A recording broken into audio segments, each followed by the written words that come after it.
आज हम आप लोगों को बताएंगे मैथ क्लास 10 में वास्तविक संख्याएं और ये पहला चैप्टर है। कक्षा 10 की मैथ में जो पहला चैप्टर है उसका नाम है वास्तविक संख्याएं। इसकी हम लोग करेंगे आज एक्सरसाइज 1.1। तो एक्सरसाइज 1.1 करने के लिए हमें एक पॉइंट समझना है जिसका नाम है यूक्लिड विभाजन प्रमेय या यूक्लिड विभाजन एल्गोरिथम। C बराबर डी क्यू प्लस आर, जहाँ R बड़ा होता है 0 से या बराबर होता है 0 के, लेकिन R छोटा होता है डी क्यू। यहाँ पे C क्या है, D क्या है, Q क्या है, R क्या है, ये हम आपको 2 मिनट बाद बताएंगे, तब आपके ज़्यादा अच्छे तरीके से समझ में आ जाएगा। पहले हम एक दूसरी चीज़ आपको बता रहे हैं। तो जो प्रमेयिका लिखा है, प्रमेयिका का मतलब होता है एक ऐसा कथन जो पहले से ही सिद्ध किया हुआ होता है। एक ऐसा कथन स्टेटमेंट जो पहले से सिद्ध किया हुआ होता है और इसका उपयोग करते हैं हम दूसरे कथन को सिद्ध करने के लिए। ठीक है। और जो यूक्लिड विभाजन प्रमेयिका है, इसी को यूक्लिड विभाजन एल्गोरिथम भी कहा जाता है। तो जो एल्गोरिथम शब्द है ये 9वीं शताब्दी के फारसी गणितज्ञ अल ख्वारिज़मी से लिया गया है। और आप लोग एक शब्द सुनते हैं अलजबरा, बीजगणित। तो जो अलजबरा जो है ये इन्हीं की लिखी पुस्तक हिसाब अलजबर व अल मुकाबला से लिया गया है। तो जो यूक्लिड विभाजन है एल्गोरिथम, आप देख रहे हैं यूक्लिड विभाजन एल्गोरिथम, इसका क्या उपयोग है? इसका उपयोग करते हैं हम दो धनात्मक संख्याओं का HCF ज्ञात करने में। HCF का मतलब महत्तम समापवर्तक। तो आपको ये ध्यान रखना है कि यूक्लिड विभाजन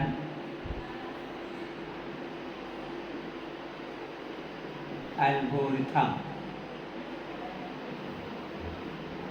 का उपयोग दो धनात्मक संख्याओं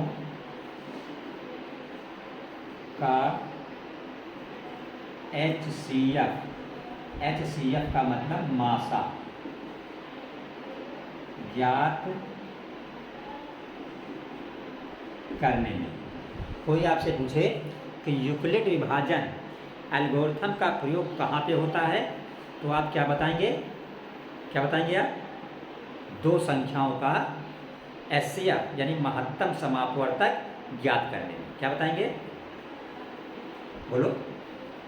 दो संख्याओं का HCF मीन्स मासा, जिसको महत्तम समापवर्तक कहते हैं, वो ज्ञात करने में यूक्लिड विभाजन एल्गोरिथम का प्रयोग किया जाता है।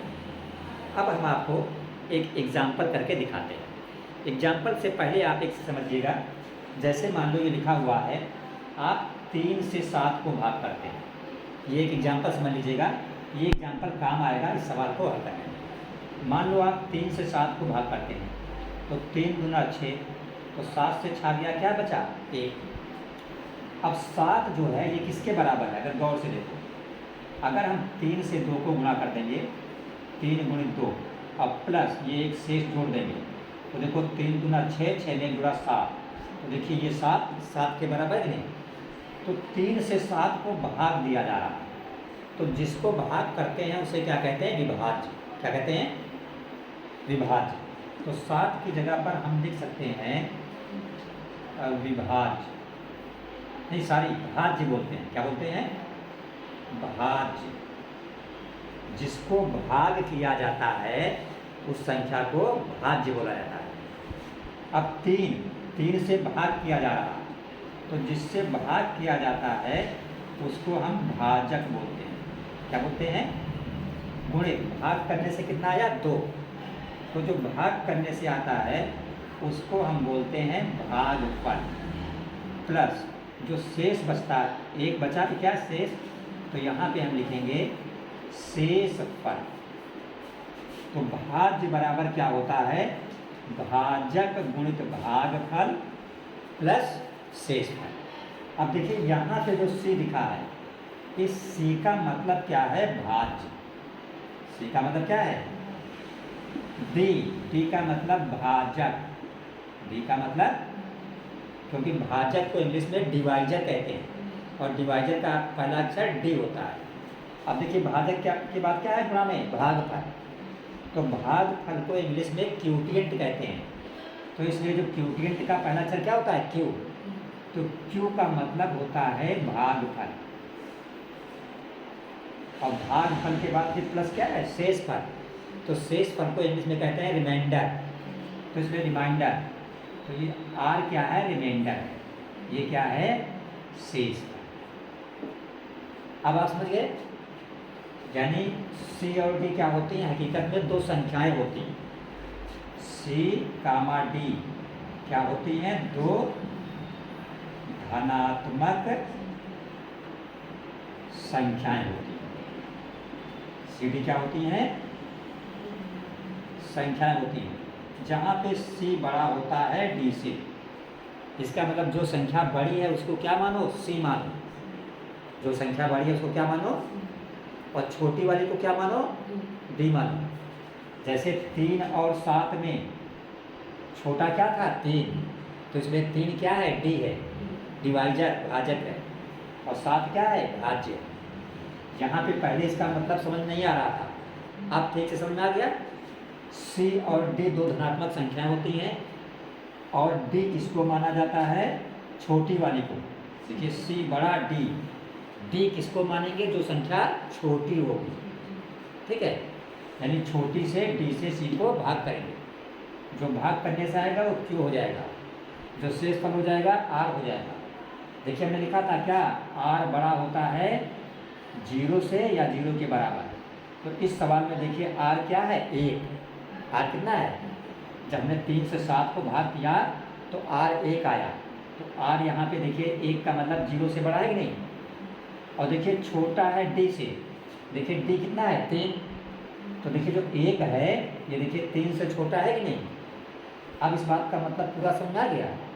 अब हम आपको बताते हैं इसी पे सी बराबर डी क्यू प्लस आर फार्मूले पे, यानी यूक्लिड विभाजन एल्गोरिथम पे, जो आपका एक्सरसाइज 1.1 है, उसका पहला क्वेश्चन इसी पे आधारित है। अब हम आपको उसका पहला क्वेश्चन बताने जा रहे हैं। तो देखिए जो पहला क्वेश्चन है, पहले क्वेश्चन में 3 पार्ट हैं। एक है 135 225, और दूसरा इसका पार्ट है 196 और 38 22 0, और तीसरा इसका पार्ट है 867 255। पहले क्वेश्चन में कितने पार्ट हैं, 3 पार्ट। हम एक आपको बता देंगे, तीनों एक ही जैसे लगेंगे, तीनों का क्या ज्ञात करना है, एचसीएफ। तो देखिए हम आपको ये तीसरा लास्ट वाला बताए थे, 867 255। क्वेश्चन नंबर 1 का तीसरा पार्ट है 867 और 255, और इसका क्या ज्ञात करना है आपको, एचसीएफ। देखिए आपने कक्षा 7-8 में भी पढ़ा है, एचसीएफ तो आपको ऐसे भी निकाल लेते हैं, लेकिन यूक्लिड विभाजन से एचसीएफ आसानी से निकलता है। तो देखिए 867 और 255 में छोटा क्या है, 255। तो जो छोटा होता है उसको क्या मानते हैं, डी मानते हैं। तो सी की सी बराबर क्या होता है, डी क्यू प्लस आर, ये तो होता है।